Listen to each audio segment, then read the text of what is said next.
হৃদয়ের সবটুকুন ভালোবাসা উজাড় করে মহাগ্রন্থ আল কোরআনুল কারীমের আয়াত তেলাওয়াত করে নেই, সবাই মিলে পড়ে নেই। আউযু বিল্লাহি মিনাশ শাইতানির রাজীম। বিসমিল্লাহির রাহমানির রাহিম।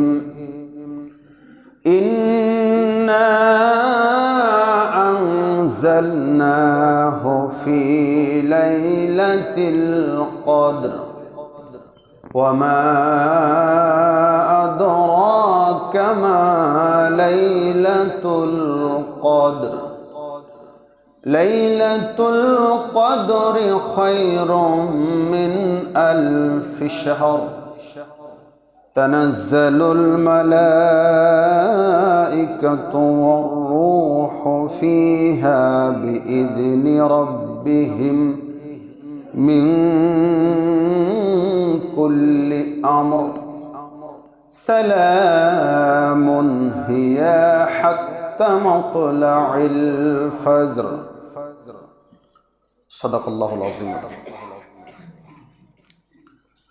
وقال رسول الله صلى الله عليه وسلم من قام ليلة القدر إيمانا واحتسابا غفر له ما تقدم من ذنبه.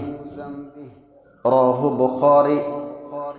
إن الله وملائكته يصلون على النبي يا أيها الذين آمنوا صلوا عليه وسلموا تسليما. اللهم صل عليه اللهم بارك عليه. সকল প্রশংসার মালিক জোরে বলেন কে? সে রব্বুল ইজ্জত ওয়াল জালালের দরবারে সেজদানত চিত্তে প্রশংসা জ্ঞাপন করছি, বলি আলহামদুলিল্লাহ। যে রব আমাদেরকে পবিত্র মাহে রমজান এনে দিয়েছেন, রোজা অবস্থায় অর্ধ মাস শেষ করে দিয়েওছেন, সে রব্বুল ইজ্জত ওয়াল জালালের দরবারে আবারও পড়ি আলহামদুলিল্লাহ। দুরুদ পেশ করছি বিশ্ব নবীর প্রতি সাল্লাল্লাহু আলাইহি ওয়াসাল্লাম। আল্লাহুম্মা সাল্লি আলাইহি আল্লাহুম্মা বারিক আলাইহি। শহীদদের মাগফিরাত কামনা করছি, বলি আল্লাহুম্মা আমিন। সংক্ষেপে একটা হাদিসের শিক্ষা বলি। নবীজি সাল্লাল্লাহু আলাইহি ওয়াসাল্লাম মিম্বারে দাঁড়িয়ে খুতবা দিচ্ছিলেন। হঠাৎ জিবরাইল এসে কানে কানে বললেন, কি যে বললেন? নবীজি সাল্লাল্লাহু আলাইহি ওয়াসাল্লাম বললেন আমিন আমিন আমিন। তিনবার আমিন বললেন। সাহাবীরা বললেন, নবীজি সাল্লাল্লাহু আলাইহি ওয়াসাল্লাম ব্যাখ্যা দিলেন, তোমরা কি জানো কেন আমি তিনবার আমিন বলেছি? বলছেন না, জানি না। নবীজি সাল্লাল্লাহু আলাইহি ওয়াসাল্লামের প্রশ্নের জবাবে, সাহাবীদের প্রশ্নের জবাবে রাসূল সাল্লাল্লাহু আলাইহি ওয়াসাল্লাম বললেন, একটু আগেই জিবরাইল আলাইহিস সালাম আমার কানে কানে বলে গেল, যে ব্যক্তি রমজান মাস পাবে অথচ সিয়াম সাধনা করে ইবাদত বন্দেগী করে রবকে খুশি করতে পারবে না, গুনাহ খাতা মাফ করতে পারবে না, তার চাইতে দুর্ভাগা হতভাগা কেউ নাই। আমি নবীজি বললাম আমিন, তার মানে আল্লাহ কবুল করো। দ্বিতীয় নম্বরটা ছিল, আমি রাসূলের নাম শোনার পরে যে ব্যক্তি সাল্লাল্লাহু আলাইহি সাল্লাম বা দুরুদ পেশ করবে না, তার জন্য ধ্বংস। আমি নবী বলেছি আমিন, আল্লাহ তুমি কবুল করো, ধ্বংসটা লিখে দাও। তৃতীয় নম্বর, বাবা মাকে পাওয়ার পরে খেদমত করে সেবা যত্ন করে জান্নাত অর্জন করতে পারবে না এমন কুলাঙ্গার সন্তানের জন্য ধ্বংস। আমি বলেছি আমিন। আমরা কি এই তিনটির ধ্বংসাত্ম ব্যক্তি হতে চাই না সফল হতে চাই? রমজান মাস পেয়েছি, আমরা যেন গুনাহ খাতা মাফ চেয়ে নিতে পারি, আল্লাহ যেন করেন, বলেন আমিন। নবীর প্রতি দুরূদ যেন আমরা পেশ করতে পারি, বাবা মাকে পাওয়ার পরও যেন আমরা কেউ হতভাগা না থাকি, কপাল পোড়া সন্তান না হয়, খেদমত যেন করতে পারি বাবা মার। আল্লাহ কবুল করুন, বলেন আমিন। গত জুমায় যদিও যাকাত সম্পর্কে আলোচনা হয়েছে, আমাদের দেশের মানুষ বেশিরভাগই রমজান মাসেই যাকাত কিছুটা হলো বের করে, মানে বের করা যতটুকু দরকার রমজান মাসেই বের করে, ঠিক না? এজন্য এটা একটা পাঠ, এজন্য যাকাত সম্পর্কে আলোচনা হয়েছে। তত্ত্ববহুল আলোচনা থেকে সংক্ষেপে বলতে গিয়ে একটা জায়গা আপনাদের একটু বুঝতে ঘাটতি থাকতে পারে, সন্দেহ থাকতে পারে, আমার কাছেও কেমন মনে হলো পরবর্তীতে এটা শোনার পরে। যদি কারো কাছে অর্থ থাকে নগদ, সেটা বর্তমান সময়ে 7 ভরি স্বর্ণ অথবা 52.5 তলা রৌপ্য ক্রয়ের মতো যদি সমর্থ থাকে, অর্থ থাকে, তাহলে যাকাত দিতে হবে। ডাইরেক্ট যাকাত টাকার হয় না, এটা সোনা এবং রূপার সাথে অ্যাডজাস্টের মানে একটা আছে, হিসাব আছে। এই কথাটা মনে হয় আমি বলতে ভুলে গেছিলাম। এখন বর্তমান সময়ে রৌপ্যের মূল্য কত সেই অনুযায়ী হিসাব করে যদি যাকাত দেন তাহলে হয়ে যাবে। আশা করি বিষয়টা ক্লিয়ার হয়েছেন। আর গত জুমা থেকে 12:30 আলোচনা শুরু হচ্ছে। এটা হওয়ার পিছনে অনেক বড় একটা হিকমত আছে, একটা হাদিসের আমলও শুরু হয়েছে। কারণ জুমার দিন যখন বয়ান শুরু হয়, খুতবা শুরু হয়, তার আগ মুহূর্তে যত মুসল্লি আছে, আল্লাহর বান্দারা আছে, তারা তাদের প্রত্যেকের আমল নামায়, ফেরেশতার আমল নামায় নেকি লিখতে থাকে। সুবহানাল্লাহ বলে। এখন দেখে গেল একটু আগেই যদি আজান হয়ে যায়, তাহলে পারে ওই সমতে যদি একটা দুটা মুসল্লি আছে, দেখা গেল ওই ব্যক্তিগুলো তাদের খাতায় এন্ট্রি হয় না, তাদের লিপিবদ্ধ হয় না। কারণ খুতবা শুরু হলে ফেরেশতারা পর্যন্ত চতুর্পাশে খতিবের বয়ান খুতবা শুনতে লাগে। বলেন সুবহানাল্লাহ। আমি মনে করতেছি, আপনি মনে করতেছেন এখন এখানে এই 10 কি বলে 800 900 1000 1200 মানুষ না, এখানে মানুষের পাশাপাশি আল্লাহর বান্দাদের পাশাপাশি অসংখ্য অগণিত ফেরেশতারা চতুর্দিকে খুতবা শুনছে। বলেন সুবহানাল্লাহ। এজন্য এটা করা হয়েছে। এটা নাজায়েজ কিছু হয়নি, ভুল কিছু হয়নি। আবার এটা কমিটির সিদ্ধান্ত হয়েছে। যে কোনো জিনিস একটা জায়গায় সিদ্ধান্ত যদি পরামর্শক্রমে করা হয়, সেটাতে বরকত আছে। অতএব আমরা এই নিয়ে আর কোনো মানে দ্বিমত পোষণ করব না। কারো অজানা ছিল, জানালাম বিষয়টা। আল্লাহ আমাদেরকে বোঝার তৌফিক দান করুন, বলেন আমিন। যদিও কমিটি থেকে আপত্তি করা হয়নি যে শেষের দিকে যদি 2-1 মিনিট চলে যায়, আপত্তি নাই, কিন্তু এমন অধৈর্যভাবে আলোচনা আপনাদের করা হবে না। যে টাইমেই শেষ হতো প্রায় ওই টাইমেই শেষ হবে, কারণ যাতে আপনাদের কষ্ট হয়ে যায় এটাও যেন না হয়, এগুলো খেয়াল করা হবে। তারপরও 2-1 মিনিট যদি এদিক ওদিক হয় আমরা মন খারাপ করব না। এটা আলোচনার ইতি টানতে যে অনেক সময় হতে পারে, তবে যেটা টাইম মোটামুটি আছে আগে থেকে সেরকম সময়েই শেষ করা উচিত বলে আমি মনে করছি। সম্মানিত হাজরিন, আরেকটা বিষয় আপনাদেরকে ক্লিয়ার করি। আচ্ছা, রোজা যদি কেউ করতে না পারে, তাহলে এতিম মিসকিনকে কিছু টাকা দিয়ে দিলেই তো হয়ে যায়। এত সস্তা মাসালা কি আপনারা আমার জন্য প্রযোজ্য হবে? ভালো করে বুঝবেন। আমার একটু সমস্যা, জ্বর, ঠান্ডা, মাথা ব্যথা, অথবা একটু সমস্যা হয়েছে, অসুস্থতা হয়েছে, রোজা করতে পারছি না, ভালো হওয়ার সম্ভাবনা আছে, বয়সও যথেষ্ট আছে, কিন্তু না, আপনারা এই যে কষ্ট করবেন না, তো টাকার অভাব তো নাই, দেশি টাকা, বিদেশি টাকা, ব্যবসার টাকা, এই টাকা, ওই টাকা, টাকার অভাব না থাকার কারণে 2-3 হাজার টাকা মনে করতেছেন ওই গরিব মিসকিনকে দিয়ে দিলে আমার পুরো মাসের রোজা রাখা সব আমি বসে থেকে বিনায়াতি পেয়ে যাব। এত সস্তা ইসলাম নয়। কেন বললাম জানেন?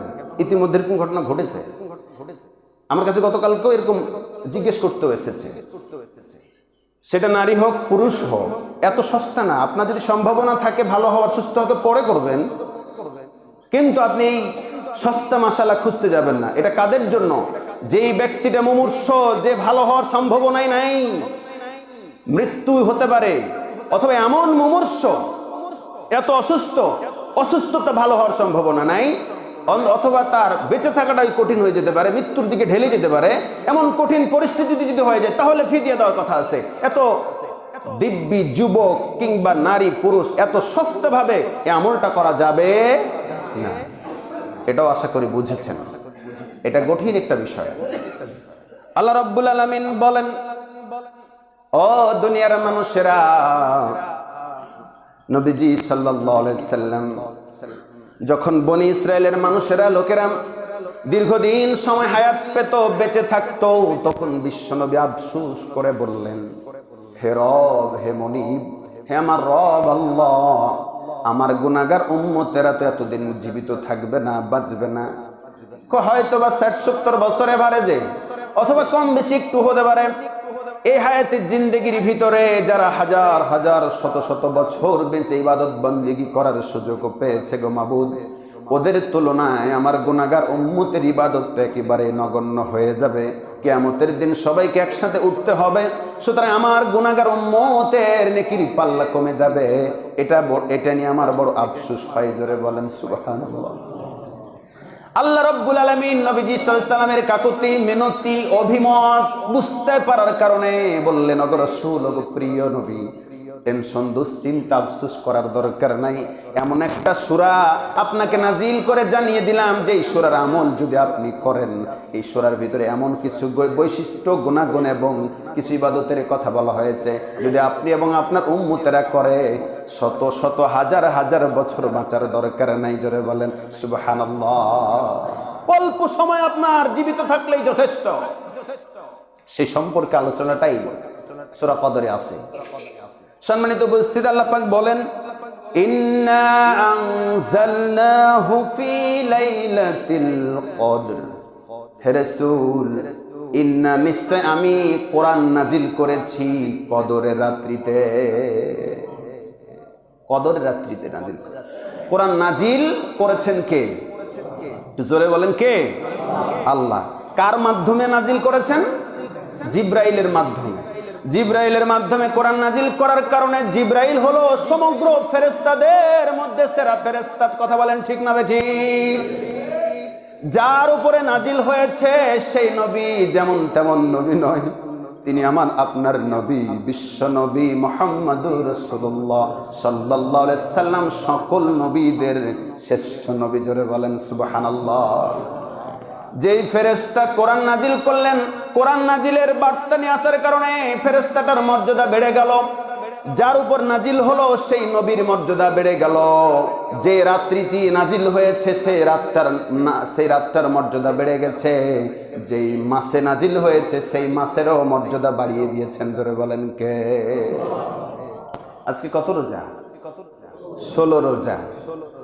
লাইলাতুল কদর শেষ 10 দিনের ভিতরে আছে। রমজান মাসের শেষ 10 দিনের ভিতরে 100% আছে। আলহামদুলিল্লাহ বলি। লাইলাতুল কদর কি এমন অ্যান্টিবায়োটিক? অনেক জেনেছেন, তাও আবার একটু শুনেন। কারণ এই গত বছর যে লোকগুলোর বুঝ শক্তি এসেছিল, আগামী প্রজন্মের এমন শিশু কিশোর যুবকেরা আছে যারা হয়তো এই বছর তাদের বুঝ শক্তি ঢুকতে পারে। ঠিক না বেঠিক? এই জন্য দরকার আছে আলোচনাগুলো। ওমা আদরাকা মা লাইলাতুল কদর। বলেন আল্লাহু আকবার। হে রাসূল, আপনি কি জানেন কদর রাত্রিটা কি জিনিস? কদরটা কি জিনিস? কদর রাত্রিটা কি? লাইলাতুল কদরি খায়রুম মিন আলফি শাহর। ওগো রাসূল, এই রাত্রিটি হলো 1000 মাসের চাইতেও উত্তম। কত হাজার বলা হয় নাই, যদি একটা হাজারও হয় ধরে নেন, এটা হিসাব না, এটা কিন্তু একটা হিসাব আপনাদেরকে দিচ্ছি যে কত হাজার, এটা কি উল্লেখ নাই। 1000 মাসের চাইতে উত্তম যদি 1000ও হয়, তাহলে প্রায় 83 থেকে 84 বছর ইবাদত বন্দেগী করলে যে নেকি, একটা রাতেই ইবাদত করলে আপনার তত নেকি আল্লাহ আমলনামায় লিখে দিবেন। বলেন সুবহানাল্লাহ। কি দরকার হাজার হাজার বছর বাঁচার? জীবনে একটা লাইলাতুল কদর উদযাপন করেন, হক আদায় করে, আল্লাহকে হাজির নাজির জেনে আপনি সফল ব্যক্তি। সুবহানাল্লাহ। আল্লাহ রাব্বুল আলামিন বলেন, তানাজ্জালুল মালাইকাতু ওয়ার রূহু ফিহা বিইذনি রাব্বিহিম মিন কুল্লি আমর। বলেন আল্লাহু আকবার। এই রাতে কি হয়? অনেক কিছু হয়, তার মানে স্পেশালি এখানে আল্লাহ রাব্বুল আলামিন বললেন ফেরেশতা, রূহ, রূহ এবং মালায়েকা মানে ফেরেশতা এবং রূহ তথা জিবরাইল আমিন রবের হুকুমে দুনিয়ায় নেমে আসেন মানুষের কল্যাণের জন্য। বলেন সুবহানাল্লাহ। সালামুন হিয়া হাত্তা মাতলাইল ফজর, এই রাতটা ফজর পর্যন্ত বরকতময় গুরুত্ব থাকে। বলেন সুবহানাল্লাহ।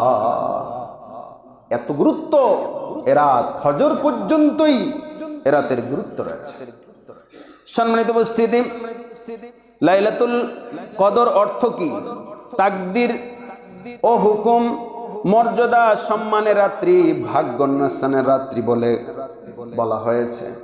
সম্মানিত হাজিরিন, এই রাতটাতে, এই রাতের গুরুত্ব কত কিছুটা তো বললাম, হাদিস থেকে বলি।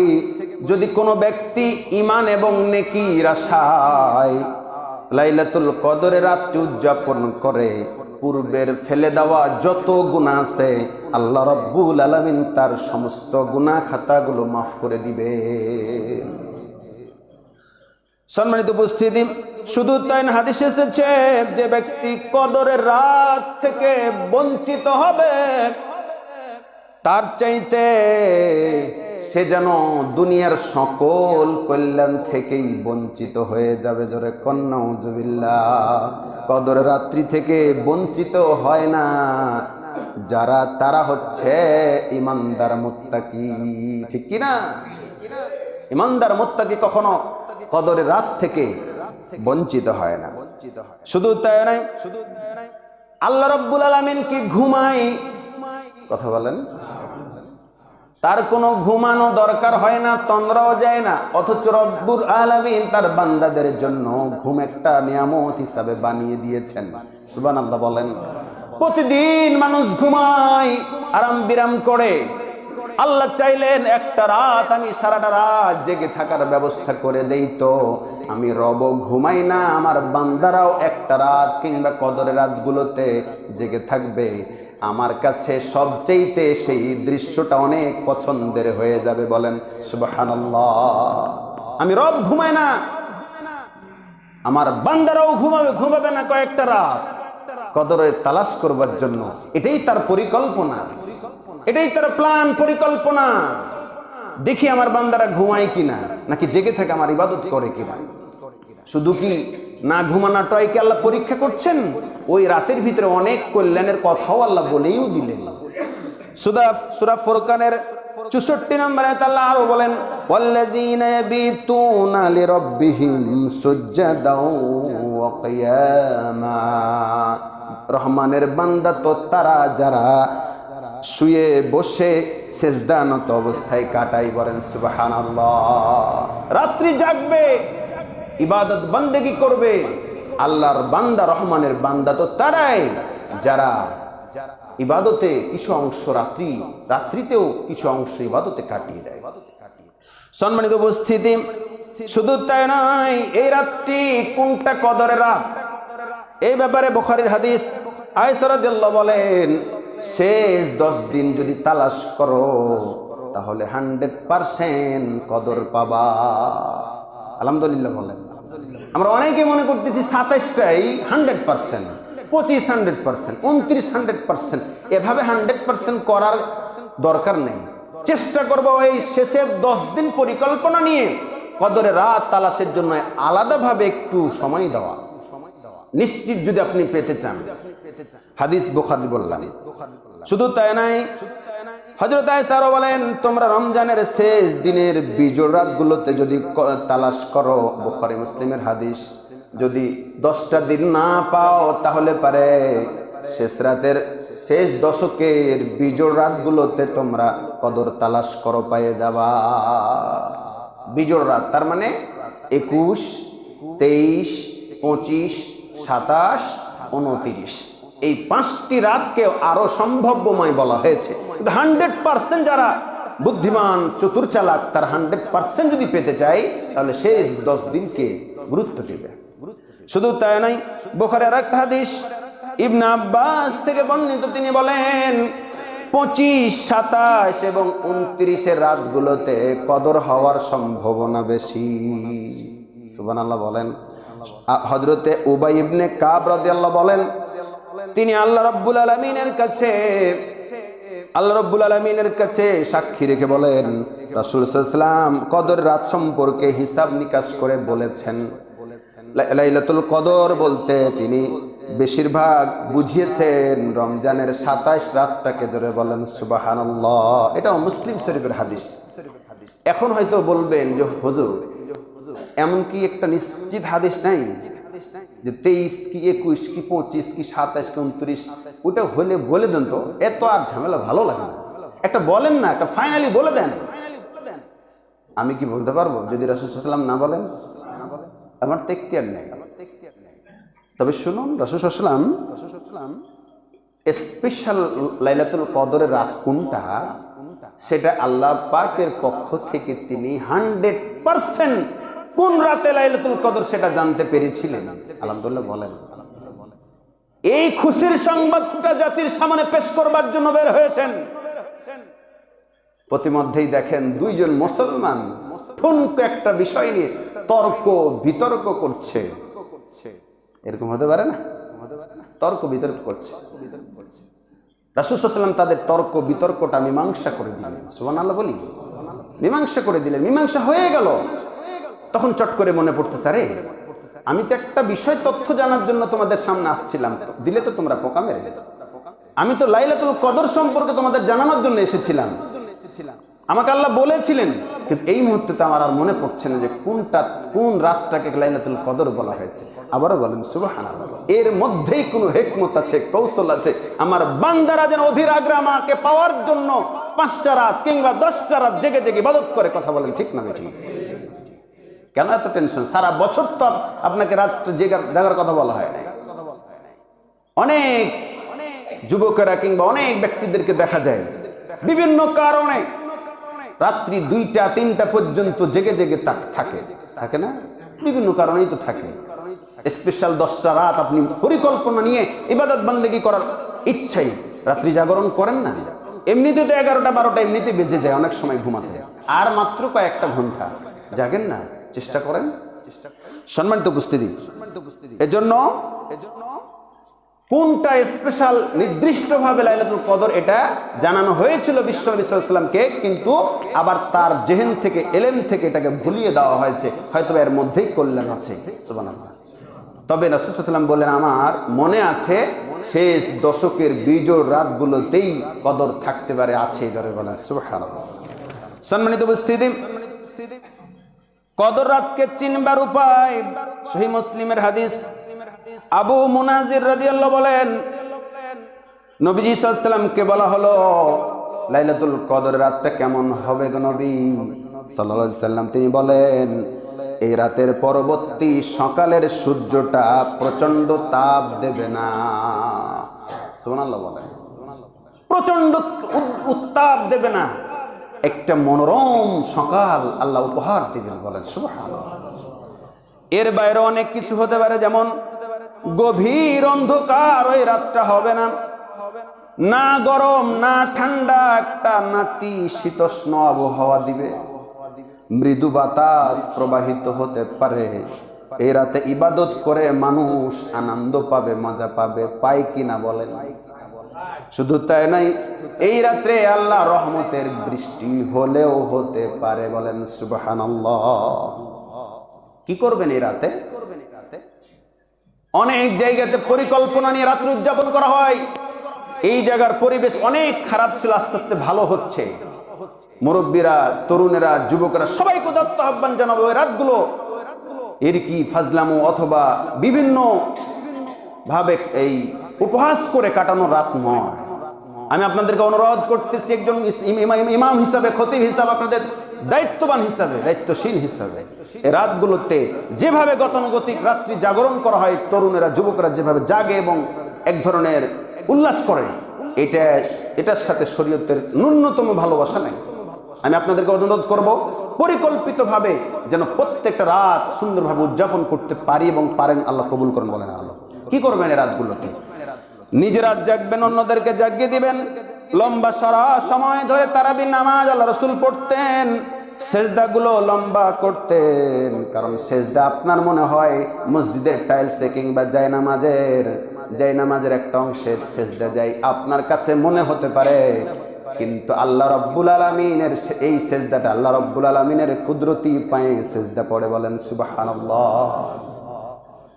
সেজদা আল্লাহর নামে দেওয়ার কারণে বেশি বেশি তাসবিহ পাঠ করা দরকার, জিকির আজকার করা দরকার, মহাগ্রন্থ আল কোরআন তেলাওয়াত করা দরকার, তওবা ইস্তিগফার করা দরকার। কবুল হওয়ার প্রত্যাশায়, কবুল হবেই এই নিয়তে আপনি দোয়া করবেন আপনার নিজের জন্য, পরিবারের জন্য, গ্রামবাসীর জন্য, দেশের জন্য, সমাজের জন্য, এমনকি গোটা বিশ্বের মুসলমানদের জন্য দোয়া করা দরকার আছে না নাই? স্পেশালি একটা দোয়া বিশ্বনবী তার স্ত্রী আয়েশাকে শিখিয়ে দিয়েছিলেন। আল্লাহুম্মা, বলেন আল্লাহুম্মা ইন্নাকা আফুউন তুহিব্বুল আফওয়া ফাফু আন্না। এই দোয়াটা স্পেশাল নবীজি তার স্ত্রী আয়েশাকে শিখিয়ে দিয়েছিলেন, বলেছিলেন আয়েশা রে, কদর রাত পেলে তুমি এই দোয়াটা বেশি বেশি পাঠ করবে। সুবহানাল্লাহ বলেন। এজন্য এই দোয়াটাই বেশি বেশি পাঠ করা দরকার। সম্মানিত উপস্থিতি, শুধু তাই নয়, এই 10 দিনে অনেক গুরুত্বপূর্ণ একটা ছুটে যাওয়া সুন্নাত, যদিও কয়েক বছর থেকে চালু হয়েছে, সেটি হল ইতিকাফ। ঠিক কিনা?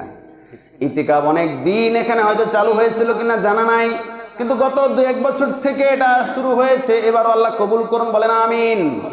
নবীজি সাল্লাল্লাহু আলাইহি ওয়াসাল্লাম ইতিকাফকে এত ভালোবাসতেন, আয়েশা বলেন শেষ 10 দিন ইতিকাফ করতেন বিশ্ব নবী সাল্লাল্লাহু আলাইহি ওয়াসাল্লাম। শুধু তাই নয়, যে বছর ইন্তিকাল করবেন সেই বছরও নবীজি ইতিকাফে ছিলেন। শুধু তাই নয়, বিশ্ব নবী ইন্তিকালের পরে আমরা স্ত্রীরাও বিশ্ব নবীর সুন্নাতটা ধরে রেখেছিলাম।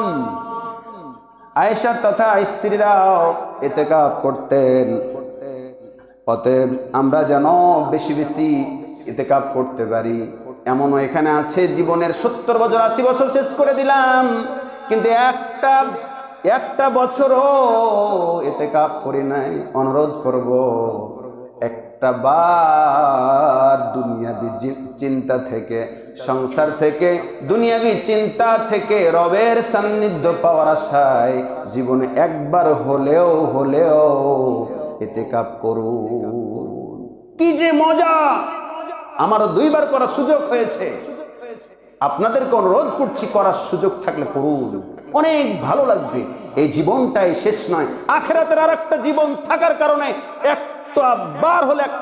একবার হলেও আপনার জীবনে ইতিকাফ করা দরকার। রবকে এত কাছ থেকে পাওয়া কত দরকার আপনার জীবন, আপনি নিজেই কল্পনা করতে পারবেন না।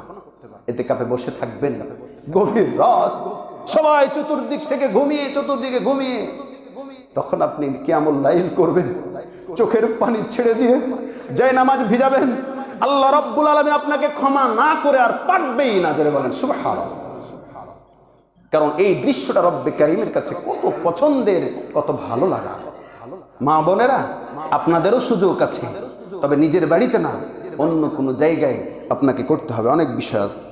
সম্মানিত উপস্থিতি, আল্লাহ আমাদেরকে কবুল করুন, বলেন আমিন। লাইলাতুল কদর যেন আমরা কখনো মিস না করি। পরিকল্পনা নিয়ে আমরা যেন রাত্রি উদযাপন করতে পারি। ইতিকাফ এবারও থাকতে পারে, আলহামদুলিল্লাহ বলি, কেউ না কেউ থাকতে পারে। একটু আলোচনা হয়েছে, এর বাইরে আপনাদের যদি কারো সুযোগ থাকে থাকবেন। পরিশেষে পবিত্র মাহে রমজান মাস চলে যাচ্ছে আমাদের মাস থেকে। 16টা শেষ মানে আর বাড়বে না, এখন কমতেই থাকবে। এরপরে থাকবে মানে কি বলে যে 14টা 13টা এভাবে কমতে থাকছে। অতএব আসুন, যত দিন যাচ্ছে দানের হাতটা আমাদের আরেকটু প্রসারিত করা দরকার। আল্লাহ আমাদেরকে কবুল করুন, বলেন আমিন।